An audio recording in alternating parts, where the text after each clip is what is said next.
Flex வீட்டில் வந்து சோதனை பண்ணது, அலுவலகத்தில் சோதனை பண்ணது. அது சோதனைனா ஏதோ 1 ஹவர் 2 ஹவர் சோதனை பண்ணலாம். 53 ஆவணங்கள் எடுத்துட்டு போனாங்க. ஒரு விசிட்டிங் ஒரு ஆவணம். அப்போ இவங்க 53 ஆவணங்கள் எடுத்துகிட்டு போனது எப்படி இருக்குன்னு நீங்கள் நினச்சி பார்த்தீங்க.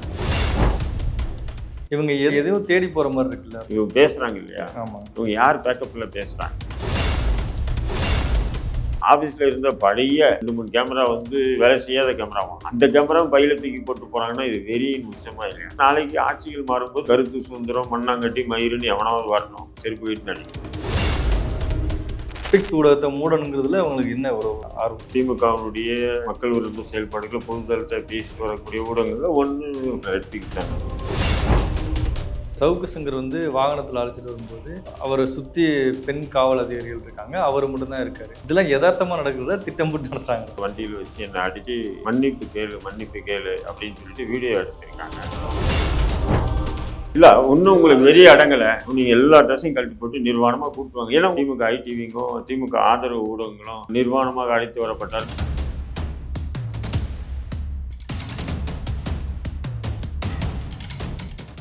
Study in Singapore, Mauritius. Easy entry to Canada, UK, Europe, Australia, New Zealand. For admission contact 7904-710-512. லகரம் பாய்ஸ் உறவுகளுக்கு வணக்கம். இன்றைக்கு இந்திய தேசிய லீக் கட்சியின் தலைவர் தடா ரஹீம் அவர்களை சந்தித்து சவுக்கு சங்கர் ஃபெலிக்ஸ் விவகாரம் குறித்து பேச போகிறோம். சார் வணக்கம். தொடர்ந்து நம்ம இந்த சவுக்கு சங்கர் விவகாரம், ஃபெலிக்ஸ் விவகாரம் வந்து தொடர்ந்து பேசிட்டு வர்றோம். நேற்று வந்து ஃபெலிக்ஸ் அலுவலகம், அவரோட வீடெல்லாம் வந்து பயங்கரமாக சோதனையிட்டு அவர் அலுவலகத்தில் உள்ள எல்லாத்தையும் எடுத்து போயிட்டாங்க, டாக்குமெண்ட்ஸ் நிறையா எடுத்து போயிட்டாங்கன்னு சொல்லியிருக்காங்க. அவங்க ஃபெலிக்ஸோட மனைவி சொல்லியிருக்காங்க. இன்று காவல்துறை வந்து இவரை சவுக்கு சங்கரை அரெஸ்ட் பண்ணிட்டு வரும்போது அவரை அடித்து துன்புறுத்தினதாகவும் இல்லை வந்து அவரை வந்து அவரோட எக்ஸாமின் பண்ணுறதுக்கும் கூப்பிட்டு வந்திருக்காங்க. இதெல்லாம் பார்க்கும்போது உங்களுக்கு என்ன தோணுது? இந்த தொடர் சம்பவங்கள் இப்படியெல்லாம் அடக்குமுறை நடக்கிறதெல்லாம் இல்லை, என்ன தோணுதுன்னா எனக்கு ஒன்றுமே தோணலை. ஏன்னு சொன்னால் எல்லாமே சட்டவிரோதமாக செயல்பட்டு வராங்க. இப்போ வந்து பார்த்திங்கன்னா நேற்று ஃப்ளெக்ஸ் வீட்டில் வந்து சோதனை பண்ணது, அலுவலகத்தில் சோதனை பண்ணது. இப்போ வீடு பார்த்திங்கன்னா ஒரு 2 பெட்ரூம் உள்ள ஒரு வீடு. அது சோதனைனா ஏதோ 1 ஹவர் 2 ஹவர் சோதனை பண்ணலாம். காலையில் 10 மணிக்கு போனவங்க ஒரு 4-5 மணிக்கு தான் வெளியே வராங்க. அப்போது வந்து செவுத்தெல்லாம் கூட மோந்து பார்த்தாங்க. அந்தளவுக்கு சோதனையா?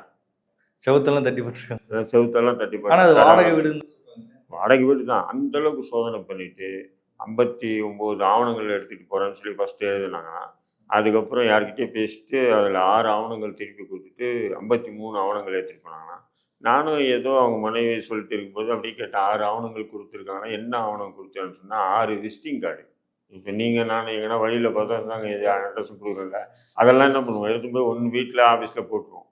அந்த மாதிரி விசிட்டிங் கார்டு ஒரு ஆவணம், ஒரு விசிட்டிங் கார்டு ஒரு ஆவணம். அப்போ இவங்க 53 ஆவணங்கள் எடுத்துகிட்டு போனது எப்படி இருக்குன்னு நீங்கள் நினச்சி பார்த்தீங்க. இதெல்லாம் 53 ஆவணம். ஆமாம். இதில் என்னன்னு சொன்னீங்கன்னா, முக்கியமான ஒரு ஆவணம் என்னன்னு சொன்னால், அந்த அம்மா பேரில், அதாவது ஃப்ளெக்ஸுடைய மனைவி பேரில் இருக்கக்கூடிய சொத்தை வந்து டாக்குமெண்ட்டை ஒரிஜினல் எடுத்துகிட்டு போகிறாங்க.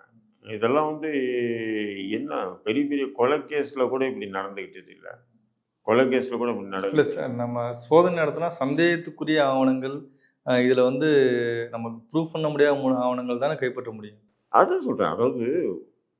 அதாவது சந்தேகத்துக்குரிய இல்லை, அதாவது தடை செய்யப்பட்ட அது போன்ற விஷயங்களுக்கு உண்டான ஆவணங்கள். 2வது அவர் மீது என்ன வழக்கு போட்டிருக்கீங்க, அது சம்பந்தமான ஆவணங்கள், இதுதான் எடுத்துகிட்டு போகணும். அதுக்குன்னு சொல்லி என் ஆஃபீஸுக்குள்ளே வந்துட்டு நான் என்ன பயன்படுத்தினேன் எல்லாத்தையும் எடுத்துகிட்டு நான் இவ்வளோ ஆவணங்களை எடுத்துகிட்டு போகிறேன்னு சொன்னால் யாருக்கு கணக்காட்டுறீங்க நீங்கள்? இதெல்லாம் எதுக்கு எடுத்து போய் அவங்க என்ன சாதிக்க போகிறாங்க, அது என்ன கண்டுபிடிப்பாங்கங்கிற நீங்கள் அது எனக்கு ஒன்றும் புரியல. அது இப்போ அவங்க அதன் பிறகு அவங்க வந்து கோர்ட்டில் போட்டு ரிட்டர்ன் ஆஃப் ப்ராப்பர்ட்டி வாங்கணும். அதுவும் ஃப்ளெக்ஸ் பேரில் இருந்து எடுத்துகிட்டு போனால் கூட லாஜிக்காக ஏற்றுக்கலாம். ஃப்ளெக்ஸ் பேர்லேருந்து எடுத்துகிட்டு போனாங்க அப்படின்னு சொல்லலாம். மனைவி பேரில் இருக்கிற டாக்குமெண்ட்டை எடுத்துகிட்டு போகிறோம். இதெல்லாம் அட்ராசிட்டியாக தான் பார்க்குறேன் நான். சரி, அலுவலகத்துக்கு போனாங்க, அலுவலகத்துக்கு போய் அதேமாரி 5-6 ஹவர் சோதனை பண்ணாங்க. சோதனை பண்ணிட்டு என்ன பண்ணாங்க, கடைசி அங்கே இருந்த கேமராக்கள் எல்லாம் அள்ளிட்டு போயிட்டாங்க. அங்கே இருந்த ஹார்ட் டிஸ்க்கு, அந்த ஒரு கம்ப்யூட்டர் ஒரு இதில் எப்படி இருக்கும், அவரும் நீண்ட காலமாக யூடியூப்பில் வந்து ஜேர்னலிஸ்டில் இருக்கார், எல்லாத்தையும் அள்ளி பேக்கில் போட்டு போயிட்டாங்க. அப்போ இது ஊடகத்தை, அதாவது ரெட்பிக்ஸ் ஊடகத்தை மூடுவதற்கு உண்டான வேலை. வேறு யாரும் ரெட்பிக்ஸ் சார்பாக இது யூடியூப்பில் போடக்கூடாது. ரெட்பிக்ஸ் பற்றி பேசக்கூடாதுன்னு நினைக்கிறாங்க. யூடியூப் போடக்கூடாது, செய்தியை போடாதக்கூடாது. நீ என்ன போடுறது, அவ்வளோதான், உனக்கு முடிஞ்சிச்சு. இதெல்லாம் வந்து பார்த்தீங்கன்னா ஒரு வன்மமாக இல்ல தான் பார்க்கணும். சவுக்கு மீடியாவை வந்து மூடினது, சவுக்கு நடத்துறதுக்கு அது ஒரு அரசியல் காரணங்கள் இருக்கு. அவர் நிறைய திமுக ஊழல்களை பேசினாரு, எல்லாம் பண்ணாரு. ஃபெலிக்ஸோட ரெட்பிக்ஸ் ஊடகத்தை மூடணுங்கிறதுல உங்களுக்கு என்ன இவ்வளோ ஒரு ஆர்வம்? அதுதான் புரியலையே. கடந்த 2 ஆண்டுகளா வந்து திமுகவினுடைய மக்கள் விரோத செயல்பாடுகள் பொதுதளத்தை பேசிட்டு வரக்கூடிய ஊடகங்கள்ல ஒண்ணு ஃபிளிக்ஸ் தானே, ரெட்ஃபிக்ஸ் தானே. ரெட்ஃபிக்ஸ் வந்து எப்படின்னா மற்ற யூடியூப் மாதிரி இல்லாமல் அவங்க பொதுவான அரசியல் எல்லாமே வந்து அப்லோட் பண்ணுறாங்க. ஒரு மீட்டிங்காக இருக்கட்டும், அல்லது ப்ரெஸ் மீட்டாக இருக்கட்டும், எல்லாமே தான் பார்த்துட்டு வராங்க. அப்போது ரெட்ஃபிக்ஸை வந்து திமுக இந்த அளவுக்கு கார்னர் பண்ணதுக்கும், அன்னைக்கு அண்ணாமலை நீ யார் ரெட்ஃபிக்ஸா நீ இப்படி தான் பேசுவேன்னு சொன்னதுக்கும் 2 பேருக்கும் ஈக்குவல் பண்ணி பாருங்க. அண்ணாமலை ஒரு ப்ரெஸ் மீட்டில் என்ன சொன்னாங்க, நீ என்ன ரெட்ஃபிக்ஸா நீ இப்படி தான் பண்ணுவ அப்படின்னு சொன்னதுக்கும், இன்னைக்கு அதே ரெட்ஃபிக்ஸை திமுக அரசு இப்படி வந்து ஒரு விதமாக முடக்கிறதுக்கும் என்ன வித்தியாசம்? எதுவுமே இல்லை, ஒன்றா இருக்கு. ஒரே மாதிரியா இருக்கு. ஒரே நேர்கோட்டில் திமுகவும் பாஜகவும் போகிறதா நான் பார்க்குறேன். இல்ல இப்ப ரெட்பிக்ஸ் வந்து முடக்கிட்டா மத்தவங்கலாம் பேசாம இருப்பாங்கன்னு சொல்லி பேசக்கூடாதுன்னு சொல்லி எச்சரிக்கை தான். நீங்களும் பேசக்கூடாது, யாருமே பேசக்கூடாது. திமுக அரசினுடைய செயல்பாடுகளை பற்றி யாரும் பேசக்கூடாது, விமர்சிக்கக்கூடாது. அதுக்கு ஒரே காரணம் அவங்க சொல்லுதுன்னா இதுதான் உங்களுக்கு வழி. அதாவது போலீஸை பற்றி தப்பாக பேசினது தவிர்க்கப்பட வேண்டிய இடத்த பேசிட்டாரு. இவரும் எடிட் பண்ணி அந்த வார்த்தையை தூக்கிஇருக்கணும், இவரும் விட்டுட்டார். அதுக்காக கைது பண்ணிங்கன்னா அது பெரிய பிரச்சனை இல்லை. ஆனால் அதுக்கு கைது பண்ணுறேன்னு சொல்லி நீங்கள் பண்ணுற ஒவ்வொரு கூத்தும் இருக்க அப்பா கொஞ்சம் நெஞ்சுமே இல்லை. இல்ல அதே போல வந்து சவுக்கு சங்கர் வந்து வாகனத்தில் அழைச்சிட்டு வரும்போது அவரை சுற்றி பெண் காவல் அதிகாரிகள் இருக்காங்க, அவர் மட்டும்தான் இருக்காரு. இதெல்லாம் யதார்த்தமாக நடக்குறதா திட்டம் போட்டு நடத்துறாங்க? இல்லை திட்டமிட்டு இப்போ எனக்கு நானும் ஃபஸ்ட்டு யதார்த்தமாக நடக்குதுன்னு நினச்சேன். இப்போ வந்து அவர் வந்து புகார் கொடுத்துருக்காரு. அதை வண்டியில் வச்சு என்னை அடித்து மன்னிப்பு கேளு அப்படின்னு சொல்லிட்டு வீடியோ எடுத்திருக்காங்க. அது புகார் கொடுத்துருக்காப்புல. இதெல்லாம் வந்து அப்பாவி பெண்களை வந்து அவங்க வந்து ஒரு அரசு ஊழியராக இருக்காங்க. பட் அவங்களுக்கு அந்த மாதிரி இதுவே இருக்காது. அவங்கள வந்து அரசியலுக்காக திமுக பயன்படுத்துதோ அப்படின்ற மாதிரி தான் எனக்கு அச்சம் தோணுது. ஏன்னா இந்த ஆட்சி நீச்சி இவங்களே இருக்க போகிறதில்ல. ஆட்சிகள் மாறும்போது அது போன்ற காவலர்கள்லாம் பாதிக்கப்படுவாங்க. உயர் அதிகாரிகளுக்கு எந்த பாதிப்பும் வராது. இந்த மாதிரி அதிகாரிகளுக்கு வந்து ரொம்ப பாதிப்புகள் வரும். அதுக்கு வந்து இந்த அரசியலுக்கு ஆட்பட்டுட்டாங்களோ அப்படின்ற மாதிரி இது ஒரு விதமான விளையாட்டாக இருக்குது. இது குரங்கு கையில் கிடைச்ச பூமாலை மாரி இருக்குது. உங்கள் ஆட்சி உங்கள் கையில் கிடைச்சி இப்படி ஒரு நீ அடிக்கணும்னால ஆண் போலீஸ் வச்சு அடி. அது என்ன கேவலப்படுத்தணும்? அதை கேவலப்படுத்த கஞ்சா கேஸை போட்டீங்க. வீட்டிலேருந்து கஞ்சா எடுத்த மாதிரி செட்டிங் பண்ணிட்டீங்க. இன்னும் என்ன இது பண்ணணும்? இல்லைன்னா நீதிமன்றம் போட்டு வரும்போது நிர்வாணமாக கூப்பிட்டுவாங்க சங்கரை.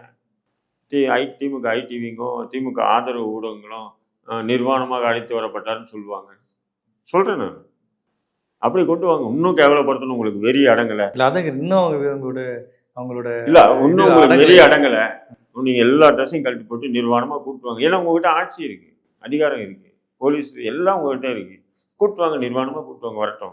தொடர்ந்து அவர் வந்து கைது பண்ணப்பட்டது, அதுக்கு பிறகு கஞ்சா கேஸு, அதுக்கப்புறம் தொடர்ந்து வழக்கில் போட்டு வந்து இன்னமும் அவங்கள பழி தீர்க்கணுங்கிற எண்ணமே என்ன அடங்கல்னா அப்புறம் சவுக்கு சங்கர் அந்த அளவுக்கு மோசமான நபரா திமுக மாட்டாங்க. என்ன எதை தேடி சவுக்கு சங்கர் அப்ப என்ன தெரியுதுன்னு சொன்னா அந்த அளவுக்கு பாதிக்கப்பட்டிருக்காங்க சங்கரா. அவதூறா பேசினது மட்டும் ஒரு பாதிப்பு இல்லை, அதை மீறி சங்கர் வந்து நிறைய விஷயங்கள் உண்மையை சொல்லியிருக்காப்பல மக்களுக்கு. அது வெளியே வந்ததுனால அது திமுக மிகப்பெரிய பின்னடைவாக இருந்திருக்கு. அதனுடைய விரக்தியின் விளிம்பில் போய் இந்த காவல்துறையை திட்டினது சாக்கு வச்சு வழக்கு போட்டு அதை தொடர்ந்து நடக்கக்கூடிய எல்லா விஷயங்களும் பாருங்க. இதுதான் சவுக்கு மீடியா உள்ள தேடி போய் டாக்குமெண்ட்ஸ் எடுத்து வராங்க, வீட்டுக்கு போய் எடுத்து வராங்க. ரெட்பிக்ஸ்லேயும் அதே மாதிரி எடுத்து வராங்க. இவங்க எதையும் தேடி போகிற மாதிரி இருக்குல்ல, அதான் கேட்குறேன். என்ன தேடி போகிறாங்கன்னு சொன்னால் யார் இவங்களுக்கு சோர்ஸஸ் தர்றாருன்னு பார்க்குறாங்க. மேபி அப்படி இருக்கலாம். இவங்க பேசுகிறாங்க இல்லையா, இவங்க யார் பேக்கப்பில் பேசுகிறாங்க? மோஸ்ட்லி திமுகவோட ஊழல்கள் தானே பேசுகிறாரு. திமுகவோட ஊழல் தானே பேசுகிறாங்க. அப்போ வந்து யாருடைய பேக்கப்பில் இவங்க பேசுகிறாங்க? உயர் அதிகாரிகள், முன்னாள் இந்நாள் உயர் அதிகாரிகள் யாராவது இவங்களுக்கு கொடுக்குறாங்களா? அப்போ ஏதாவது ஒரு குழு கிடைக்குமா? அதை வச்சு நம்ம வந்து கண்டுபிடிச்சு அதை வந்து முளையிலே கிள்ளி எறியணும். இன்னொருத்தன் யாரும் கொடுக்கக்கூடாது அதேமாரி அப்படின்றது தான் இவங்களுடைய பார்வையாக இருக்குது. அல்லது தினமும் அவர்கிட்ட யார் தொலைபேசியில் பேசுகிறான், யார் வந்து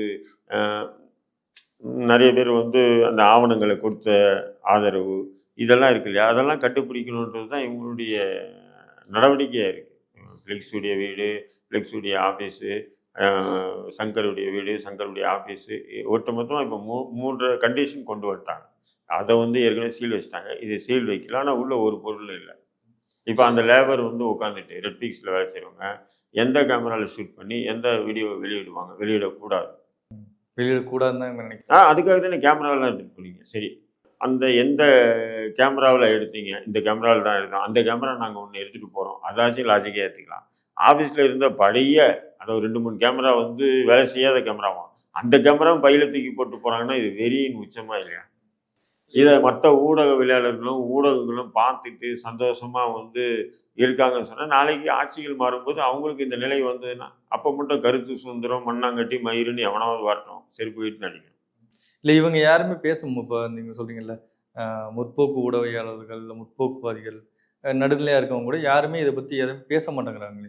இல்லை, எல்லா ஊடகவியலாளர்களும் திமுக மற்றும் திமுக கூட்டணியுடைய ஒரு அங்கமாக தான் ஊடகவியலாளர் சங்கங்கள் இருந்திருக்குன்னு இப்போ தான் தெரியும். பத்திரிகையாளர் சங்கம், பத்திரிகையாளர் சங்கம் எல்லாமே வந்து திமுக மற்றும் திமுக சார்ந்த ஊடகங்களாக தான் இருக்குது.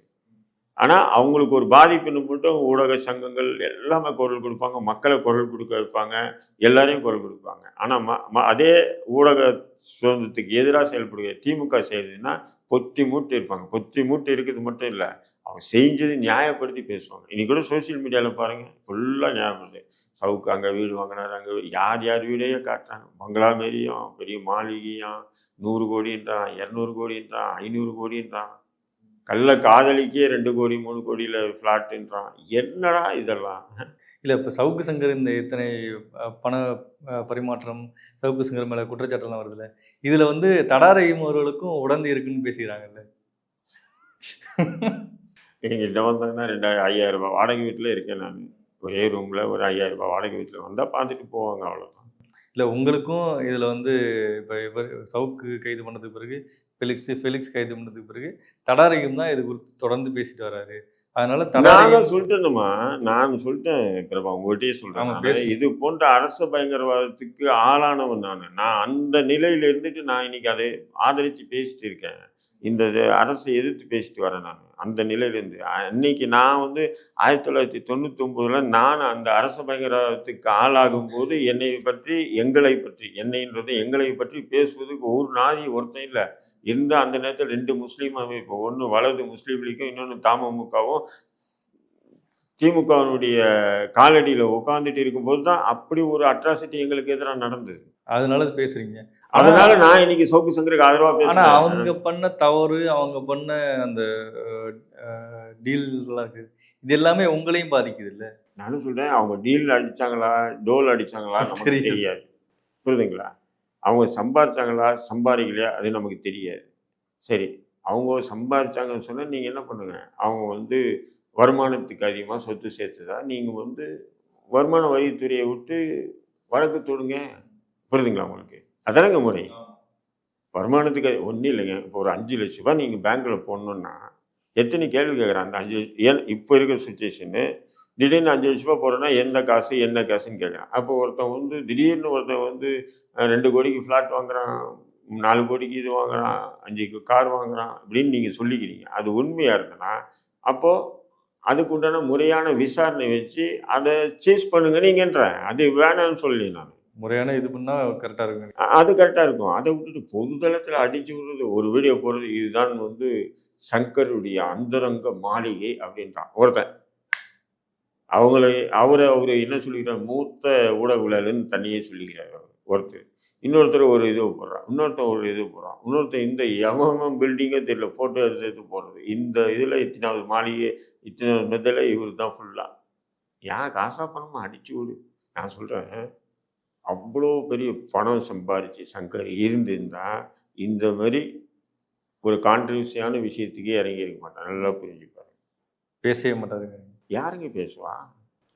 நீங்கள் இவங்க சொல்கிற மாரி இவ்வளோ கோடி அவ்வளோ கோடி, இந்த வீடு அந்த வீடு, அந்த மாளிகை இந்த மாளிகை இருக்கிறதெல்லாம் உண்மைன்னு இருந்துன்னா இந்த மாதிரி ஒரு கான்ட்ரவர்சி இஷ்யூ எடுத்து அதை அரசுக்கு எதிராலாம் பேச மாட்டான். சும்மா நானும் ஒரு ஊடகம் வச்சிருக்கேன்னு மற்ற ஊடகவியலாளர் மாரி சங்கரும் நடந்திருப்பான். இன்னைக்கு கஞ்சா கேஸு, அந்த கேஸு, இந்த கேஸு போட்டு கை உடைச்சி எந்த அளவுக்கு பண்ணுவீங்க. அப்போ இந்த நிலைக்கு ஒருத்தன் யாராவது பண்ணுவானாங்க, இருக்கிறத அனுபவிச்சுட்டு ஜாயிலாக இருப்பான்னு நினைப்பானே தவிர யாரும் வந்து இப்படி கீழே இறங்கணும்னு நினைப்பாங்களா? யாரும் வாய்ப்பு குறைவு தான். யாருமே செய்ய மாட்டாங்க போது. அப்போ சங்கர் அது ஏறி அடிக்கிறான்னு சொல்லும்போது நிச்சயம் இதெல்லாம் இவங்களுடைய கட்டுக்கதைகளாக தான் இருக்கும்.